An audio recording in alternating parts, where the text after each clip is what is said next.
بسم الله والحمد لله والصلاة والسلام على رسول الله. بصوا النهارده انا جايبه لكم وصفه جامده جدا، كريم تحفه يا بنات. ده عن تجربه. الكريم ده هتستعمليه في ايه؟ الكريم ده لو البنات اللي بيطلع لها اللي هو حب الشباب، بس الحبوب اللي هي بتكون مليانه قوي او فيها تقيحات، الوصفه دي بتنشفها. طبعا في ناس بقى غيرتها تفضل تلعب في الحبوب والكلام ده فبتسيب اثار. الوصفه دي يا بنات برضو بتزيل اثار الحبوب. بجد والله الوصفه دي تحفه معجزه. بتعمل إيه تاني؟ الوصفة دي كولاجين طبيعي، بتملى المسامات الواسعة اللي عندها مسامات واسعة. بتشيل لِك البقع، بتزيل الكلف، بتدّي نضارة للبشرة، بتفتح البشرة. عايزة أقول لِك إن الوصفة دي بجد يعني هو كريم معجزة، يعني بجد يستاهل مبالغ والله العظيم، أحلى من أي كريم استعملتيه. هو الوصفة دي مكونة من 5 مكونات، فيهم 2 من الصيدلية و3 عادي من عند العطار. بس يا بنات والله العظيم هتدعوا لي عليها. طبعا اتمنى منك لو انت لسه بتشوفي القناة ان انت يعني تشوفيها كده وتشتركي فيها، وان شاء الله فيديوهاتي هتعجبك. بص يا بنات الوصفة دي عبارة عن ايه؟ عن الاساسي فيها هو اللبان الدكر اللي انتوا شايفينه قصادكم دوت، اللي هو مش الصمغ العربي، لا لبان الدكر ده بيكون عبارة عن حاجة بيضة كده وصغنونة زي ما انتوا شايفينه. هو دوت الاصلي. انا عملت فيه ايه؟ طبعا ده كده شكل الكريم النهائي بعد ما انا عملت مكوناته.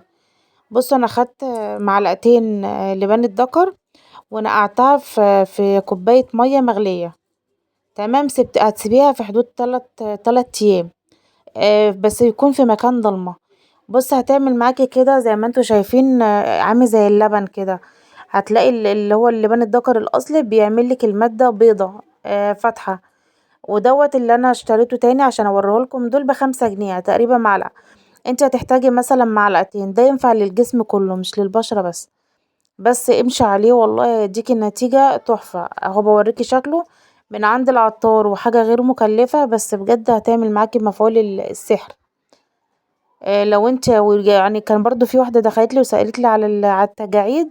يا بنات دي بتملى الخطوط الرفيعة اللي بيكون في البشرة، بتملى التجاعيد نفسها. فبجد جربيها، ومحتاجة منك بس دعوة حلوة ان شاء الله لما هتستمر عليها، وهتشوفي نتيجتها عاملة ازاي. بصوا كده انا بعد ما نقعته اللي هو اللبان الدكر ده نقعته 3 ايام. بعد كده هجيب اي مصفى بس ما تكونيش بتستعمليها، وكده اهوت انا صفيته. وبعد كده هعمل ايه؟ هضيف له مكون. بص انا عايزه اقولك ان كل مكون هينضاف بيعمل حاجه في البشره مختلفه. يعني انا دلوقتي هضيف له ايه؟ هضيف له لكوبايه الميه دي هاضيف لها معلقة نشا كبيرة بس مش مليانة. النشا طبعا لو بحثت عنها او اللي هو الكورن فلاور او المايزينا، الدول العربية بيسموها كده. النشا بتبيض جدا، بتشد البشرة، بتدي نضارة. يعني لو استعملتها لوحدها النشا وهم. فتخيلوا انتوا بقى المكونات اللي احنا هنخلطها مع بعض دي هتعمل ايه في بشرتك. بس اهم حاجة تدوبي جدا النشا كأنك بتعملي مهلبية كده على البارد. هتدوبي اول النشا مع البان الدكر، وهتبدأي ان انت تحطيه على النار هادية خالص. تمام، انا هو هقلبه كويس قوي، هدوب كل النشا. ما تحطيش النشا فيه من غير ما تدوبيها عشان ما تكتلش معاكي. تمام كده، انا عايزة قوام كريمي خالص، ما يكونش فيه اي تكتلات. او رفعته على نار هادية، هفضل اقلب فيه لغاية لما القوام يتقل معايا.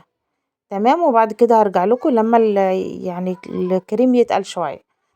ده يا بنات بعد ما الكريم تقل. بالله عليكم ما تبخلوش بس باللايك يعني عشان الفيديو يترفع ويتشاف. هعمل ايه بعد كده؟ هبدأ اضيف له مكونات كلها مفيدة جدا لو حابة تستعمليه لايديكي. طبعا بعد غسيل المواعين ايدينا بتتبهدل. بص انا هضيف له ايه هنا، هيديله طبعا قيمة وهيدي نضارة ولمعة. عايزة اقولكوا الكريم ده كمان بعد ما هتستعمليه هيديكي لمعة في بشرتك. هتحطي ايه؟ حطيت معلقة مية ورد.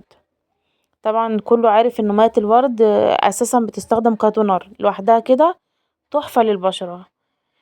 ده كله احنا بنرفع قيمة الكريم معانا.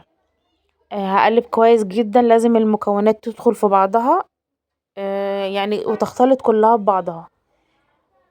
بص في بقى مكونين تانيين، في منهم حاجة بقى طب كده هتخلي بشرتك تختلف. بعد كده يا بنات هجيب ايه، هجيب زيت الجليسرين الطبي، ده بينجاب من الصيدلية او من عند العطار. طبعا الجليسرين بينعم وبيفتح وبيخلي البشرة تحفة. هاخد منه معلقة وهضيفها للكريم بتاعنا، اهو زي ما انتوا شايفين كده معلقة صغيرة. لو مش حابة تضيفيه تقدري تستغني عنه، مفيش اي مشكلة. اهو يا بنات كده، كده ناقصلي مكون بقى خطير، اللي هو ايه، كريم بنسنول. طبعا انتوا كلكم عارفينه، كريم بنسنول مش غالي خالص. وكريم بنسنول اللي انت لو قريتي مكوناته انه اصلا بيجدد خلايا البشرة، فانت لما بتستعمليه بيشيلك كل العيوب اللي في بشرتك وبينور بشرتك.